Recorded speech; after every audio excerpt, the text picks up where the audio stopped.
Also in Love and Math, I talk about string theory, but I'm kind of trying to be diplomatic about it. That it's great for mathematics and physically it hasn't quite worked, but maybe. The fact of the matter is that the original promise of string theory, which was to describe this universe by using a theory which starts out in 10 dimensions of space-time, has not worked out. And nobody knows how, in principle, it could work. And it's already been a situation for at least 10 years. Yet, this is not acknowledged. And how can you move forward and achieve greatness if you're still pretending that your original program is somehow, if you're not acknowledging that your original program failed? It's just a kind of like a simple question, at the human level, not even scientific level. I did not see that. And I saw young people, very brilliant, but confused because their elders are not giving them proper guidance. That's my impression. I may be wrong. I may be completely off base here. But I sensed that they're already not doing string theory proper. So very few talks were about string theory actually proper. People work, the kind of stuff people work on that I discussed. It's quantum field theory more generally, or maybe study of black holes and stuff like that. But it's not, the original promise was we will find the Calabi-Yau manifold on which which will do away with the 6 dimensions. And then we will get the physics of this 4-dimensional universe. It has not worked out and nobody knows how to do it, apart from some ideas of what's called landscape, this multiverse and so on, which I think a lot of people find problematic, right? So this to me is an example of how again, our personal interferes with the project, which is of science. Unwillingness to accept reality of it, It doesn't mean that the people should be, I'm not saying, nobody needs to be punished. No one needs to be punished. I understand. So what is a string theorist to do? When you say acknowledge, what is the goal? Is it Ed Witten writes an article? Is it he goes on a podium? Is it he sends an email out? And then what happens afterward? What does a string theorist do after one spends 4 decades, 5 decades studying it and then says this wasn't fruitful? But then are they going to continue studying it for the next decade? I'll tell you what not to do, okay? How about this? Let me start with that simpler thing. So this was a post that Not Even Wrong blog by Peter Voigt. Peter Voigt was one of the early critics. He's coming on the podcast in a couple of weeks, actually. Yeah. No, he's great. Yeah, he's great. And he was very brave because I do remember what happened. He was one of the lone voices. He and Lee Smolin at the time were basically the only voices. Also, and they were ostracized. They were ostracized. They were criticized, like they were stupid. They didn't understand, Mm-hmm. And for instance, how about an apology, or at least acknowledgement? Okay, so maybe he was not so stupid after all, Peter Voigt or Lee Smolin. Maybe actually they were saying something which was meaningful. How about that? But also, like, I'm looking here. So in August of 19, there's a video discussion about supergravity and so on. And there's a quote here. So I haven't actually watched the video, but I trust that Peter Voigt transcribed it correctly. Andy Strominger, who is a Harvard professor and one of the leaders of string theory, a man I greatly respect, of course, he's a great scientist. Here's what he said. I think that the idea that people were excited about back in 1985 was really a small thing. That's the idea of describing the physics of this universe from string theory. So he says, it wasn't really a small thing. To kind of complete a table that you put down at the beginning of the spectrum of particles. Who cares about that, right? So except how much resources were taken to fulfill this promise, right? That was a big promise. And that was the idea because of which string theorists used to say it's the only game in town. If you want to do theoretical physics, you better come to us. because nobody else is doing anything interesting, right? So now in 2019, we hear from one of the leaders, I think that this idea was actually a really small thing. Okay. We didn't do that. We didn't predict new things that were going to be measured at the Large Hadron Collider. But what has happened is so much more exciting than our original vision. We are getting little hints of a radical new view of the nature of space and time, in which it really just is an approximate concept emerging from something deeper that is really, really more exciting. Okay? So, in other words, so first of all, correct, the beautiful ideas came out of string theory. But that was not the original promise of string theory. The original promise was to describe the physics of this universe, unify all forces of nature, the three forces, electromagnetic, strong, and weak, described by the Standard Model, and the quantum theory of gravity. This has not happened. And now we hear that actually it was not such a big deal, it was such a big thing. We've learned so much more. It's like, I tried to think of a good analogy for this. It's like, remember Moses? He took Israelites out of Egypt, and he told them that he will lead them to the promised land. Yes. So imagine Moses, after 40 years of wandering in the desert, you would say, guys, this idea of a promised land is really not such a big thing. Look how much we've learned. We've learned about the desert. We've learned so much about the sand. That's a great analogy. Who cares about the promised land?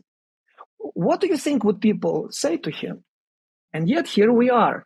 This is called, by the way, people call, you mentioned this expression, moving the goalposts. This is not moving goalposts. This is going to a different stadium. It's starting to play a different game, like you used to play soccer at one stadium. Then you go to another stadium, you start playing baseball, and you say, no, we are playing soccer. We're still playing soccer. Yes. Stating that your original goal is not meaningful. It did not work out. How about just starting with that? It did not work out unequivocally, not by saying in the next 10 years, I saw a great video. I don't know if you know this channel.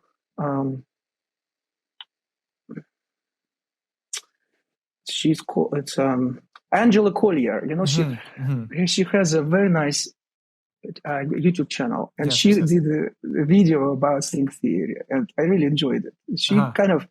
And one of the things that she kept saying, like, she traced the evolution, 90s to 2000s and so on. And each time she's like, just wait another 10 years. Wait another 10 years. That's the attitude even today. I am sorry to say, if a young person who is in the subject, it's still called string theory, okay? You will go to conference in string theory, and maybe 20% of the talks are about string theory. The rest is about other things. People are already doing other things. It's like, in the Soviet Union, when I was growing up, before Gorbachev, like early 80s, everybody already did not believe in the ideology. They did their own thing. But people were still trapped. Because the official ideology, the official party line is this. So you have to somehow accommodate it. So for instance, if you work in the history of social science, you always preface every article you write with the great Comrade Lenin said this, things like that. What a liberation it is when you don't have to do it anymore. Wait, so in this analogy, what would be the equivalent of praising Lenin or Marx? Because when you go to a string conference, it's not like you're saying, hey, string theory is great, now here's my talk. The string theory somehow is still true. It's still trying to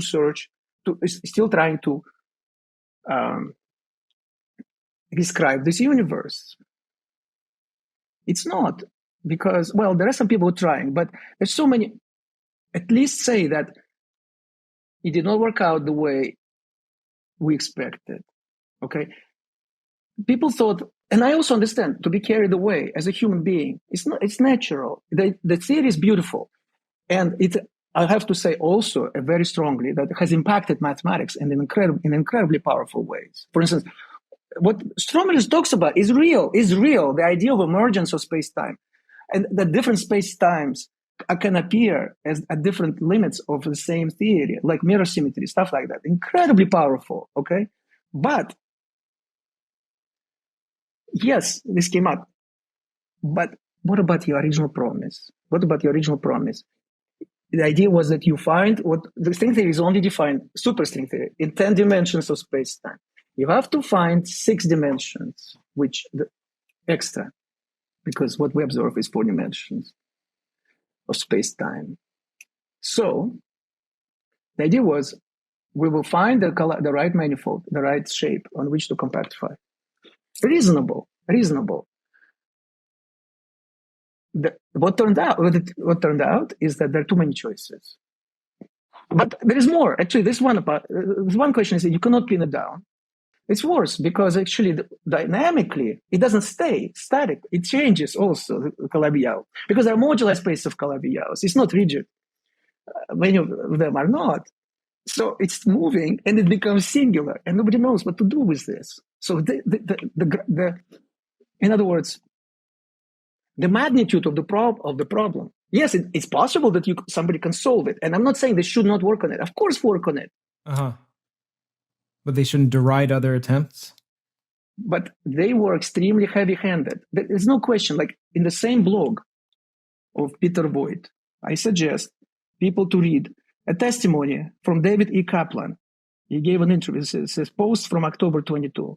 It's a devastating testimony of someone who was not a string theorist in the heyday of string theory and what he felt about it. How many others felt the same way?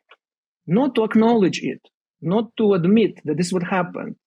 And the original promise did not pan out. Is something that holds people back. In my opinion, they have to be free. You have to liberate it from this weight. And the only people who can do it are the leaders of the theory. And it doesn't take much. It just opened the door a little bit for the possibility that our original project did not work out. Let's see what we can make out of what we have. Henson, a family-owned aerospace parts manufacturer, has ventured beyond the realms of the International Space Station and the Mars rover to redefine your shaving experience. Henson Shaving's all about providing the best razor, not just the best razor business. So let's say goodbye to plastics, proprietary blades, and planned obsolescence. Henson is the epitome of affordability and sustainability. Further, once you own a Henson razor, it's a mere $3 to $5 per year to replace the blades. Head over to hensonshaving.com/everything. Choose the razor that suits your style and use the code EVERYTHING to snag 2 years worth of blades for absolutely free. That's right, when you visit hensonshaving.com/everything and use the code EVERYTHING, you'll receive an astounding 100 free blades. It's time to elevate your shaving game with Henson Shaving. How do you think Ed Witten would respond if he heard what you said? You've collaborated with him, you're part of that community, or adjacent to that community. I'm adjacent, and I have been paying lip service to this community, I have to admit. So in the interest of following my own admonition of like, what is Edward's, and meaning Edward Frankel, not Edward Witten, what is Edward Frankel's involvement? I was never a string theorist, but I paid lip service because it was convenient to me. It was nice for me to feel that I am collaborating with such great physicists. That I would write in Love and Math that, who knows, maybe they will find this Calabi-Yau. When I knew full well that it seems way more. Oh, I didn't know that. I didn't say it put in these words, but I was kind of giving the validity, even in principle, kind of paying lip service to it. Okay, so maybe not yet, but then as this woman who has Angela, said, you wait in the next 10 years.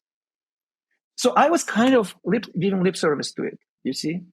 That's my contribution, and which I see now was unhelpful. And I am grateful that there were people like Peter Voigt and Lee Smolin and Sabine Hossenfelder as well, who were principled about it. Eric Weinstein as well. Eric Weinstein, yes, absolutely. Eric Weinstein, who said this for many years. They had a principled approach to it. And it's always like this, because you don't want to say, because you don't want to offend anybody. I understand. But at some point, you ask what is the interest of the community as opposed to the interest of a single human being or a few individuals. Yeah. How do you think the leaders would react to what you just said? Let's find out. Forward this to Ed. Look, I respect. I want to say I respect all the people. I just want to say I respect, and I think they're brilliant. There's no question, brilliant, absolutely brilliant, and I'm honored to have collaborated with Witten. No doubt about it. We're talking here about not so much about science involved, but a human element. Somehow it became the theme of our conversation. So I kind of felt that this would be appropriate, because also it's one theory which sold itself as a theory of everything. Yeah. And so now 40 years later, after 40 years wandering in the desert, we hear that actually this promised land is not a big deal. That's not how you deal with this. That's not. We've seen that happen in history. It is detrimental. It puts a burden on young people who are trapped in this narrative. Even if they're already doing stuff which is outside of the purview of string theory. But it would be much more healthy, in my opinion, only. In my opinion, having interacted. This is a recent opinion of yours now because you've given this talk at the Strings Conference? I have not spoken about this publicly, other than I tweeted a little bit about it. I was at the conference. I was invited to give a challenge talk about mathematical development, and I put a lot of effort into it. I was very sincere. And I went there with an open mind.